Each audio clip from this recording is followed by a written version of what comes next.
A man named Ethan Carter, an ordinary mechanic living in a small Midwestern town, is driving home late at night after a long shift. The road ahead is pitch black, save for the faint glow of his headlights cutting through the dense fog. Suddenly, something streaks across the sky, a fiery object hurtling toward Earth. Before he can react, it crashes into the woods just off the highway.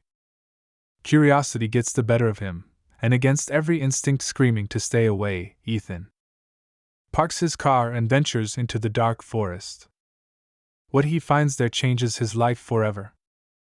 Lying amidst scorched trees and twisted metal is not debris from a meteor but the wreckage of what looks like a spacecraft. And inside, barely alive, is a humanoid figure, beautiful yet alien, her skin shimmering faintly under the moonlight. Her eyes lock onto his as she whispers words he doesn't understand, her voice weak but urgent. Without thinking, Ethan pulls out his pocket knife and slices open his palm, pressing his bleeding hand to her lips. She drinks deeply, her body convulsing before going still. For a moment, Ethan thinks he's too late, but then her chest rises, and her glowing eyes snap open again. Ethan drags the mysterious woman back to his trailer, unsure if he's doing the right thing or signing his own death warrant. He names her Leora because she seems to respond when he says it softly. Over the next few days, strange things begin happening around him. Lights flicker without explanation.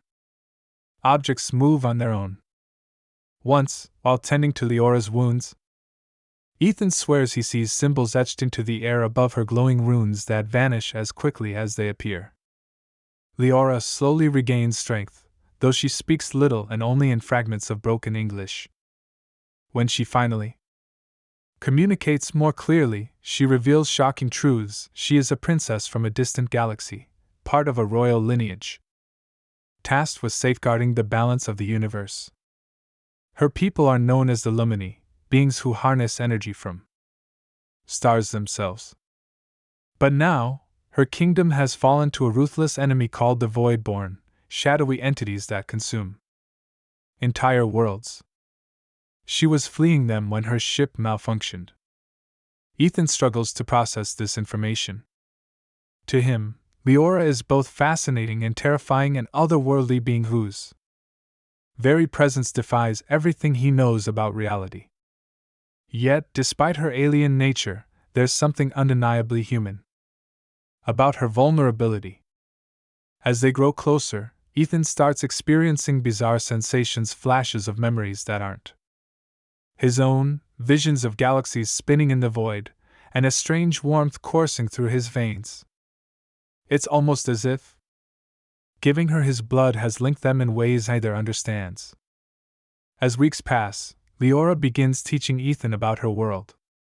She explains that the Lumini possess extraordinary abilities tied to starlight, including telekinesis, teleportation, and even limited control over time. These powers stem from their connection to the cosmic web, a vast network of energy threads that bind all matter in existence. What shocks Ethan most is when Leora tells him that by sharing his blood, he may have inadvertently awakened dormant potential within himself.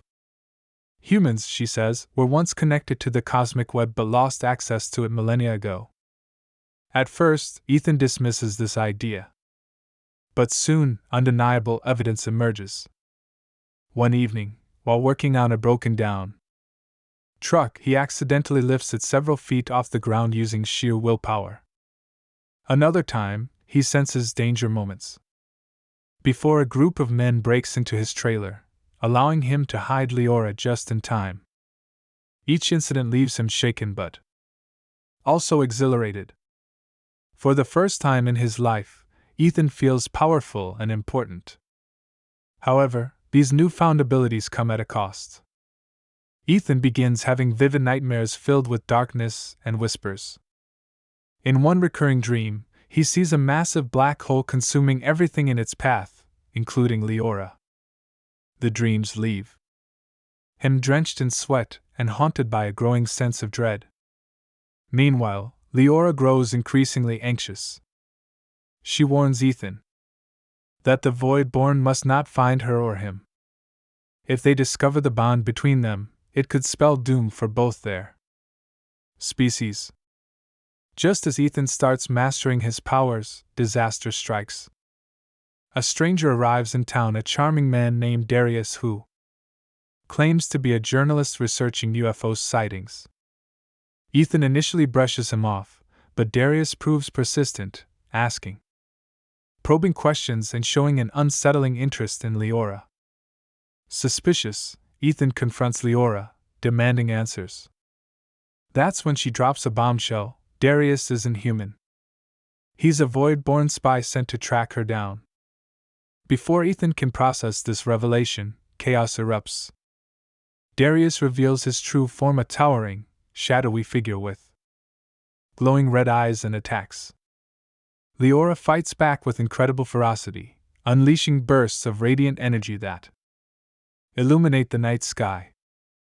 But Darius is relentless, overpowering her until Ethan steps in, channeling all his rage and fear into a single, blinding blast of light.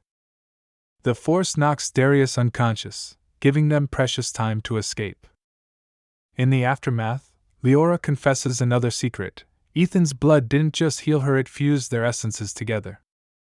They are now bound by the cosmic web itself, two halves of a greater whole. This connection makes Ethan uniquely capable of ing Lumini powers, but it also puts him in grave danger. The Void-born see him as an abomination, a threat to their dominion over the cosmos. Worse still, Leora admits that she knew this might happen when she accepted his blood. She had no choice, it was the only way to survive. Ethan feels betrayed but ultimately forgives her. Together, they resolve to fight back, not just for themselves but for humanity and the Lumini. Leora teaches Ethan advanced techniques, helping him unlock deeper levels of power. But the training takes its toll. Ethan becomes withdrawn, consumed by anger and guilt. He begins questioning whether he's truly fighting for good or succumbing to the same darkness as the Void-born. The climax unfolds when the Void-born launch a full-scale invasion of Earth. Massive ships descend from the sky, blotting out the sun and plunging cities into chaos. Ethan and Leora join forces with a ragtag group of survivors, including scientists, soldiers, and ordinary citizens determined to protect their planet. Using his enhanced abilities, Ethan leads daring raids against the invaders, sabotaging their technology and rallying hope among the desperate populace. But the true test comes when Ethan faces the Void-born leader, a monstrous entity known as Umbra Prime. During their confrontation, Ethan learns the horrifying truth: the Void-born were created by the Lumini eons ago as weapons of war. When they turned against their creators, the Lumini sealed them away in the void between dimensions. Now, freed from their prison, the Void-born seek revenge, and Ethan's connection to Leora makes him the key to breaking the last barrier keeping them contained. Umbra Prime offers Ethan a deal: join them and rule the cosmos, or perish along with Earth. Torn between vengeance and redemption, Ethan hesitates, but only for a moment. Drawing upon every ounce of strength, he merges fully with the cosmic web, becoming a conduit for pure starlight. In a dazzling display of power, he obliterates Umbra Prime and collapses the dimensional rift, banishing the Void-born forever. With the battle won, peace returns to Earth, but at a price. Ethan realizes that maintaining the cosmic web requires constant vigilance. He decides to dedicate his life to protecting the universe, leaving behind everything familiar. Leora chooses to stay with him, vowing to help rebuild what was lost and ensure that history doesn't repeat itself. As the video ends, Ethan stands atop a hill overlooking the rebuilt city, gazing at the stars. His eyes glow faintly, a reminder of the bond he shares with Leora and the responsibility he's embraced. The screen fades to black, accompanied by a haunting melody. Text appears, the stars remember those who carry their light.